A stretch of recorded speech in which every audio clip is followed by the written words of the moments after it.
네, 오늘 여러 가지 시장에 변화되고 있는 기류들을 보면서 이거를 어떻게 체크해야 될까라는 고민을 또 안고 계실 것 같아요. 빅피처와 함께 그 고민에 대한 해답 같이 좀 찾아보실까요? 네, 최태규 전문가 함께 하겠습니다. 전문가님 어서 오세요. 네, 반갑습니다. 네, 오늘 가장 먼저 저희가 하고 싶은 얘기가 수급이겠죠. 아무래도. 네.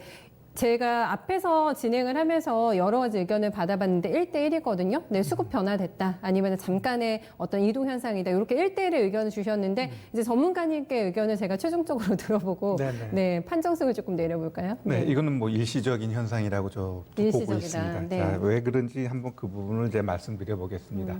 자, 우리나라 같은 경우 뭐 동학개미, 미국 같은 경우는 로빈훗 해가지고 나스닥이 잘 가고 있죠.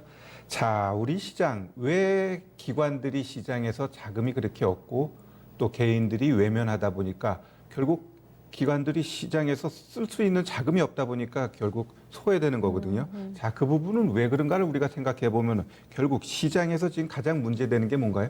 사모펀드, 결국 환매 중단, 이러한 것들이 시장의 신뢰를 완전하게 잃어버린 겁니다. 지금 보시면 6월 말 기준으로 5조 6천억 원이 묶여 있대요. 대단한 거죠. 조 단위로 이렇게 묶여 있다는 게. 그 보시면은 면면을 보면 이제 라임 자산 운용이 제일 커요. 1조 6,600억 원. 그다음에 홍콩계 그 젠2 파트너스 얘네 같은 경우도 1조가 넘어 1조 900억. 그다음에 알펜 루트가 8,800억. 요새 말 많은 옵티머스가 5,500억입니다. 자, 이렇게 사모펀드가 엉성하게 관리가 되고 뭐 은행, 증권 진짜 불안전 판매의 대표적인 모습을 지금 보여주고 있는 겁니다. 본인들도 모르면서 팔았기 때문에 개인들이 이제는 너네 못 믿어. 내가 직접 할 거야. 결국 이러한 것들이 시장에 팽배하게 녹아 있다 보니까 결국 개인이 시장이 주도하는데 이렇게 안 깨지는 건 저도 처음에는 의아해했는데 맞아요. 결국 지금 시장을 보니까 결국 외국인 같은 경우는 지금 우리 시장에서 들어올 수 있는 그러한 여건이 아니거든요. 아직 아니라고 그렇죠. 계속. 그렇기 때문에 결국에는 기관이 역할을 해줘야 되는데 연기금 같은 경우는 자금 여력이 있기 때문에 충분히 시장에서 좀 역할을 해줄 수 있지만 결국 은행, 금융투자, 투신권. 웬만한 데는 다 개인들 자금이 들어와 줘야 되는데 안 들어가니까 그들이 시장에서 힘을 발휘할 수 없는 거예요. 네네. 그러니까 단기적으로만 그들이 역할을 할 수 있는데 자, 그러면 이러한 시장 좀 더 어떻게 봐야 될지 한번 미국 증시하고 또 한 달 만에 유가까지 제가 오늘 좀 이야기를 봐주시겠어요? 말씀드릴게요. 예. 자, 네. 자, 나스닥 같은 경우는 오늘 굉장히 중요했습니다. 차트 보시면 어제 같은 경우 갭도 놓고 한 2% 올라갔다가 마이너스 2% 넘어가 버리다 보니까 이러한 흐름은 바람직하진 않죠. 그래서 오늘 추가적으로 또 2% 이상 하락하게 되면 나스닥이 시장에서 어느 정도 충격 주면서 당분간 조정 가능성도 있었는데 일단 오늘 개파락해놓고 어느 정도 하락했다가 전략 후강 장세로 상승 마감했습니다. 자, 그러면 제가 월요일 날 이야기했습니다. 다우 같은 경우는 주봉 보면서 이제는 올라갈 수 있다라고 말씀드렸는데 자, 다우 같은 경우 주봉 차트 보면 잘 보세요. 최근에 한번 올려놓게 되면은 또 그만큼 내려오고 올리면 내리고 올리면 지난주에 내렸어야 되는데 올려줬어요. 올려줬다라는 건 결국 양봉 강하게 나오고 십자형 캔들 그러면 이후는 한 번 더 올라가겠다라는 거거든요. 그러면 이 종목 같은 경우는 제가 봤을 때 여기 이전 고점까지 충분히 올라가고 진짜 역사적인 신고가 과연 9월에 나올지 10월에 나올지 모르지만 결국 이러한 흐름 속에서 다우 지수가 올라가게 되면 유가도 일정 부분 추가적으로 올라간다 보시면 됩니다. 자, 유가 한번 보면 제가 그때 이야기한 걸 기억하실래나 42달러가 고점이라고 말씀드렸는데 네. 결국 6월 23일 41달러 6센트까지 올려놓고 추가적으로 올라가지를 못합니다. 그 점은 결국 개파락했을 때의 저점이거든요. 그러한 부분에 있어서 제가 42달러를 이야기한 거고 결국 그러면 유가가 올라가게 되면 다우가 올라가게 되면 유가는 제가 봤을 때 더 올라가고요. 일단 그 꼭지점은 제가 봤을 때 40달러 후반인데 조금 애매하죠?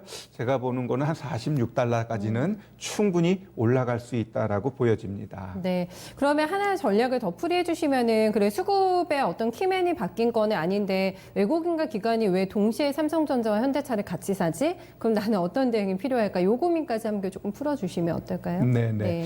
자, 그러면 이제 우리 차트 보면서 삼성전자를 한번 보겠습니다. 네. 자, 삼성전자 보면은 이날 실적 나오고 개파락 해놓고 일주일 조정 들어오죠.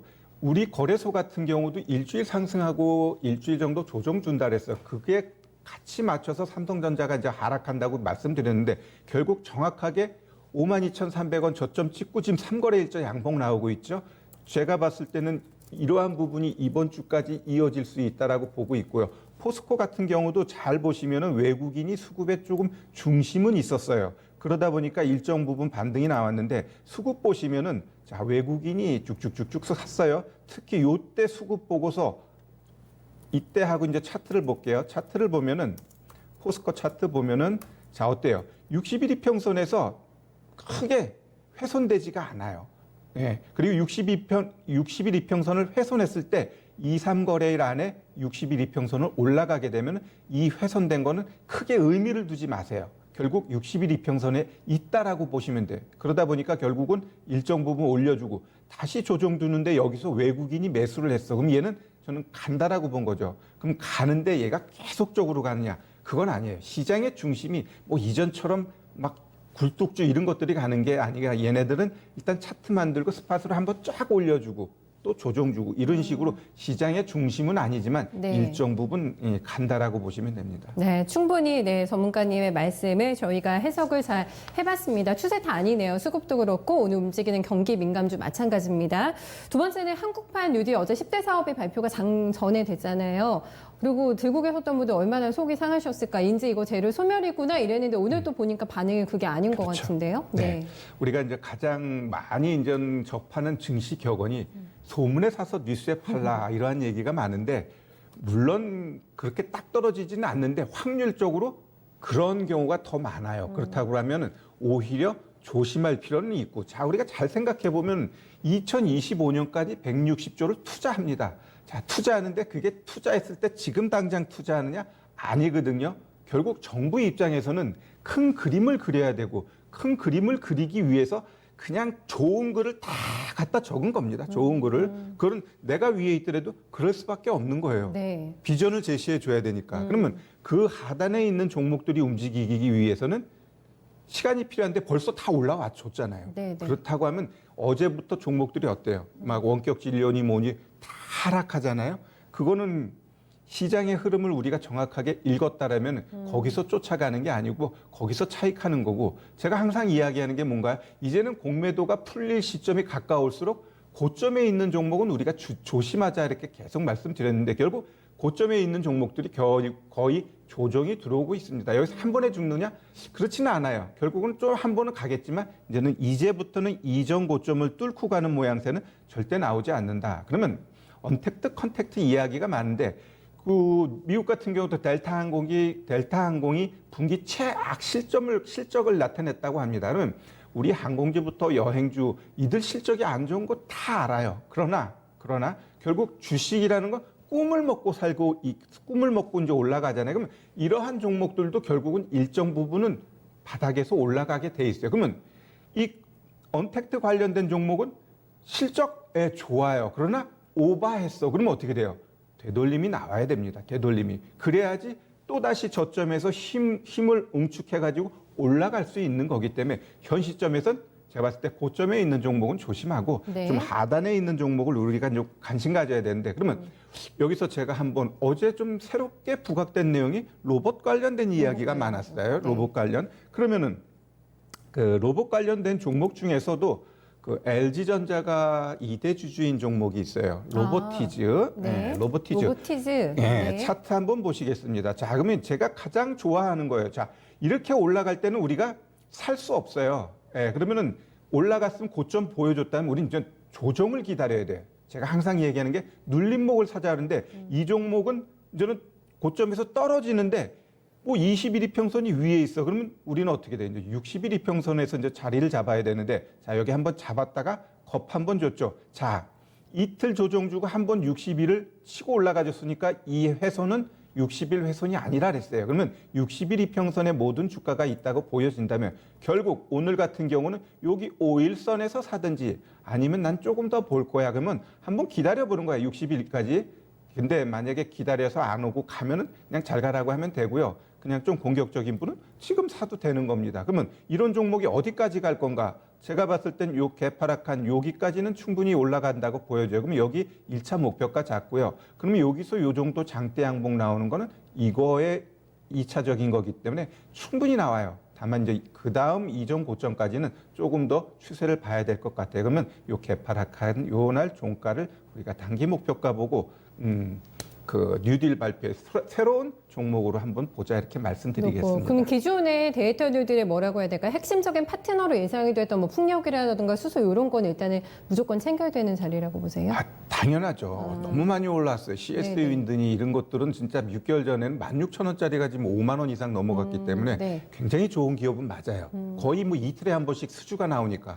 허나 이제 오버했다. 그러면은 일정 부분 조정이 필요하죠. 네, 알겠습니다. 저희가 한국판 뉴딜 얘기하면서 언택트와 컨택트의 지금 흐름의 어떤 동향에 대해서도 얘기를 해주셨는데 오늘의 가장 큰 특징이 이게 키 맞추기가 진행이 되고 있는 거잖아요. 여기서 핵심적인 포인트 한 번만 더 읽어주세요.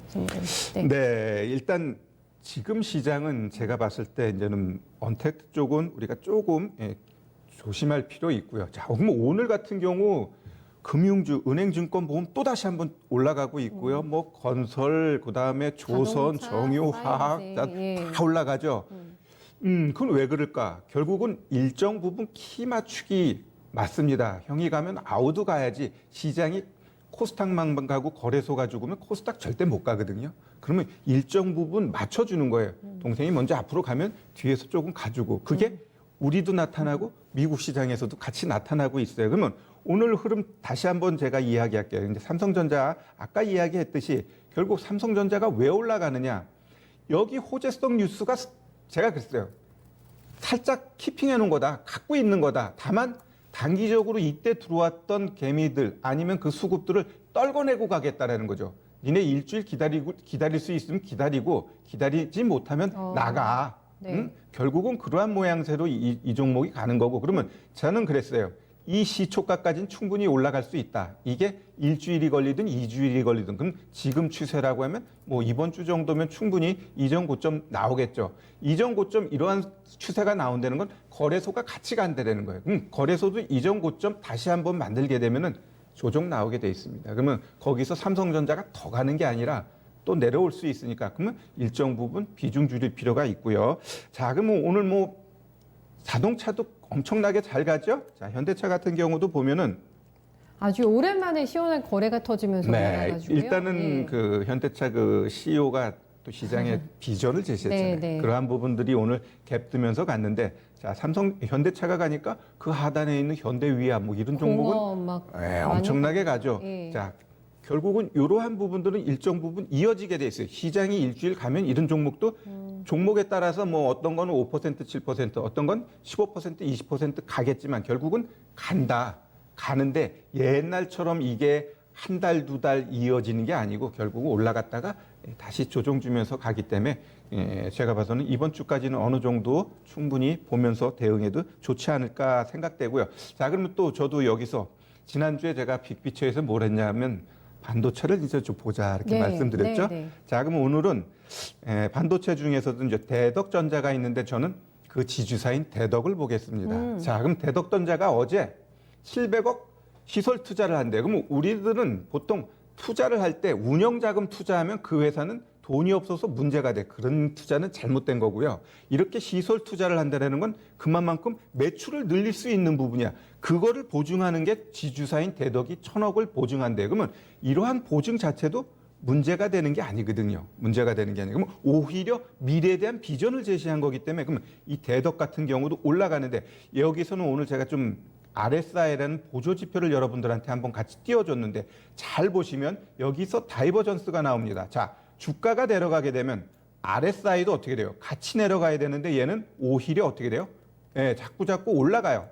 즉 하방 경직을 보여주겠다라는 거지. 그러다 보니까 주가가 여기서 저점 만들고 올라갑니다. 올라가지고 정확하게 20일 이평선까지 한번 조정 줬다가 오늘 쏴버리죠. 자, 쏴버리면 이게 또 계속 가느냐?